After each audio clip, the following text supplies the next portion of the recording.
challenge that we face, because people always tell to me, what use is the COPs? We all fly these huge distances, people come from around the world, 20,000 people are going to converge on Durban, and what use is it? Because we all meet every year. I mean, this is the 17th one now. The carbon emissions from getting so many people together in different places in the world is huge. And so actually, are we resolving the climate crisis, or are we just adding to it with another talk shop?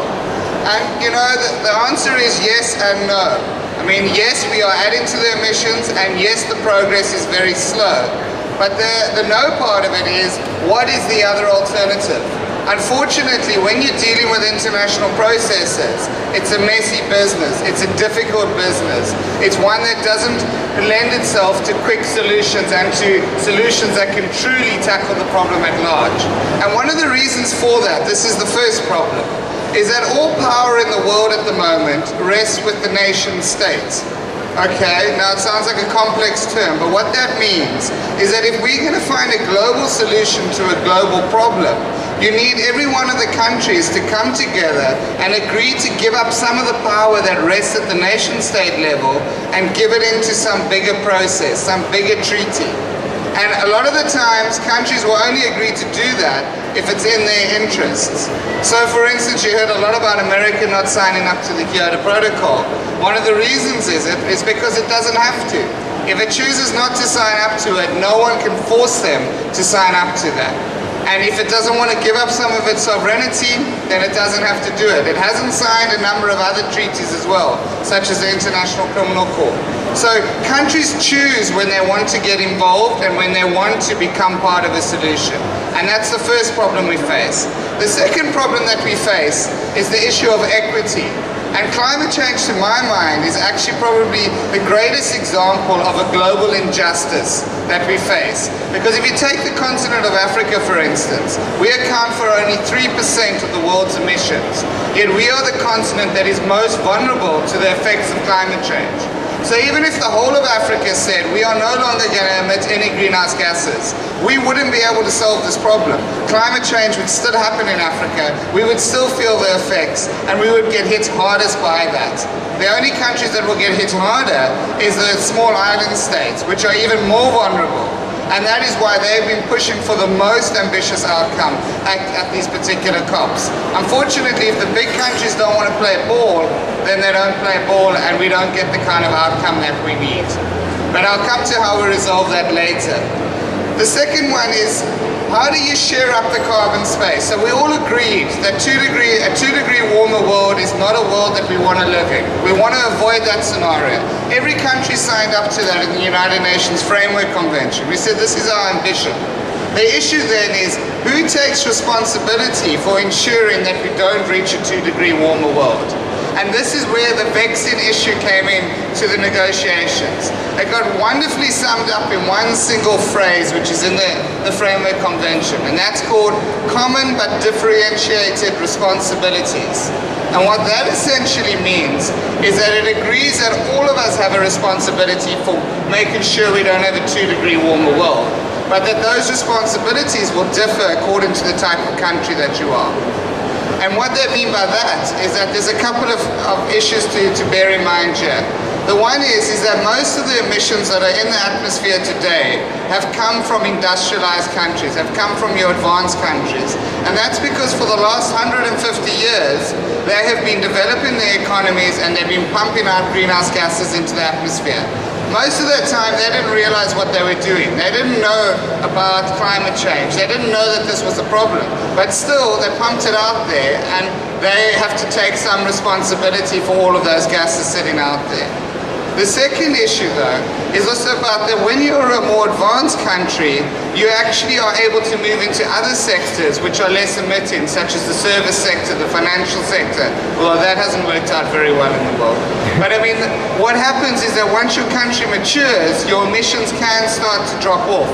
For developing countries, it's very difficult because we're still in the industrializing phase where you need lots of energy in order to power up your heavy machinery, in order to power up your heavy industries. And so it's a lot more difficult for developing countries to then deal with that problem. Then the other point that a lot of developing countries bring in is the issue of per capita emissions. So even though China is now the world's greatest polluter in terms of greenhouse gas emissions, they account for about 24% of the world's emissions. If you take it on a population size, each Chinese person emits far less than each American person, and in fact each South African person, to put it that way as well. So this is something that needs to be taken into account as well. So how do we share up the space? Who takes responsibility, and how do we actually deal with this particular issue given the kind of inequities around that? That's something that I'm going to have to ask you later, because we need some solutions. Then the other point is that, you know, when you talk about climate change and when you talk about reducing greenhouse gas emissions, it's not as easy as it was when we were dealing with the ozone layer. And you know, a lot of times we get very pessimistic about international processes and dealing with environmental problems. But in fact, the one success that we have had has been the ozone layer. Countries came together when they realized that we had a hole in the ozone layer, and they realized that it was CFCs that was causing that. They signed up to the Montreal Protocol, they agreed on what needed to happen, and they've reduced massively the amount of CFCs that have gone into the atmosphere, and that hole has gotten smaller. So this has been a victory, and we should take note of these victories because it is possible. The only problem is, though, is that CFCs largely come from refrigeration. It's easy to change your refrigeration. It's easy to ban certain gases. When you talk about climate change, though, you're talking about your energy economy. You're talking about the very DNA of your country. It's a far more difficult challenge to face, because what you're also talking about is your competitiveness. If you suddenly make your electricity prices a lot higher to deal with this transition, you then make yourself more uncompetitive compared to another country. And this is one of the reasons why America doesn't want to take on these challenges, because it fears that it will be uncompetitive with regards to China and to other emerging economies. So that's another factor that we have to look at. And then who covers the cost of this transition? Because what South Africa is saying, for instance, is that yes, we've signed up to something in terms of our commitment we made at Copenhagen. We said that we want to reduce our emissions by 42% by 2025. But this is from a business as usual trajectory. It's not an actual emissions reduction. Our emissions will still go up with greenhouse gases, but they will go up a lot less in terms of what we would normally project from a business as usual scenario. That's what South Africa is saying. And South Africa is also saying that if you want us to do this, if you want us to reduce our path of emissions, we need some help in terms of technology and in terms of finance. And the amount of finance that is required is vast.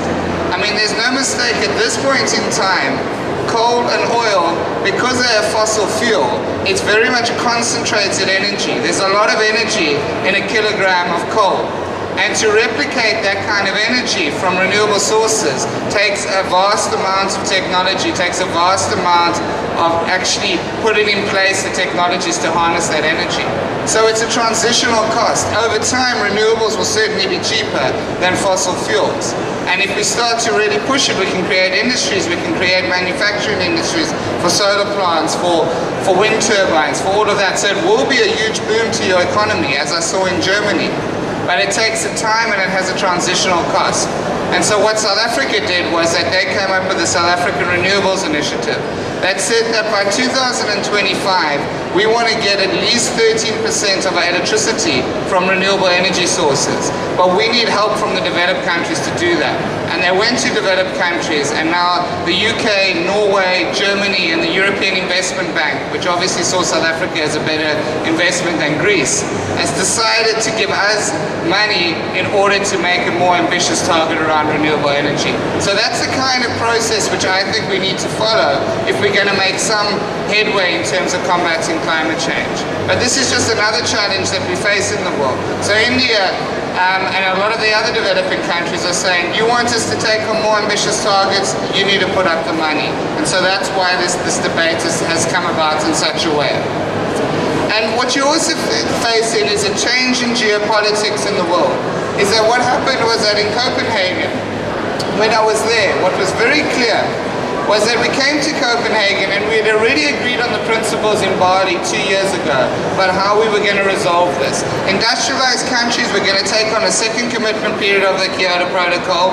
They were going to sign up to emission reduction targets as was required by science. And at the same time, developing countries would take what's called NAMAs. We would take nationally appropriate mitigation actions. We would change our emissions trajectory, and then we would come together at a later date to talk about a global treaty that would include everyone. But unfortunately, what happened in Copenhagen, or at least from my point of view, is that for the first 10 days, it became very clear to me that industrialized countries came there with absolutely no intention of signing up to anywhere near the kind of emission reduction targets that we needed in order to solve this problem. And so what they spent the first 10 days doing, and what South Africa had to do, was in fact defend our space. We had to prevent this process from going even further backwards, let alone going forwards. And at the end of the day, all we got out of it was the Copenhagen Accord, which talked about this vague promise of $100 billion in 2020 that would be given to developing countries to deal with this issue. But in fact, what we also got was this pledge and review system, which said industrialized countries would just pledge what they want to reduce their emissions by. And if you don't like it, well, tough. We're just going to have to live by it. And when we look at those pledges, what we see is that we are headed for a 3 to 4 degree warmer world. So this initial aspirational target we set all the way back in 92, where we said actually we want to reduce and make sure we live within the 2 degree warmer world, is out of the window. We have no chance of reaching it according to the current framework. And how are we going to change this? This is the central challenge facing us in Durban. And you know, part of what we have to do is we have to force those countries such as the US, Japan, Canada, Russia, who are saying we will not sign up to a second commitment period. We need to put pressure on them. We need to change the domestic politics in those countries to ensure that they come to these negotiations with the intention of actually living up to their commitments. Unfortunately, so far, it doesn't seem as if they're going to budge on this, but this is one of our central challenges that we face. And I think as a developing country, we have a huge role. And when I talked about the equity issue, and I said that Africa only accounts for 3% of the world emissions, unfortunately, South Africa, within that group, accounts for a large share of those emissions. In fact, we are in the top 20 global greenhouse gas producers in the world. And we have a very small population. So the argument that China uses, we can't use. We are in a very tough position. So we have to change our energy DNA in this country as soon as possible. We have to institute this transition because it's the way the world is going to have to move, and we have to be ahead of the curve. And so hopefully we can resolve something in Durban. But I'll now open up the test to you, because if you've got ways of getting through some of these complex challenges, we need to hear it.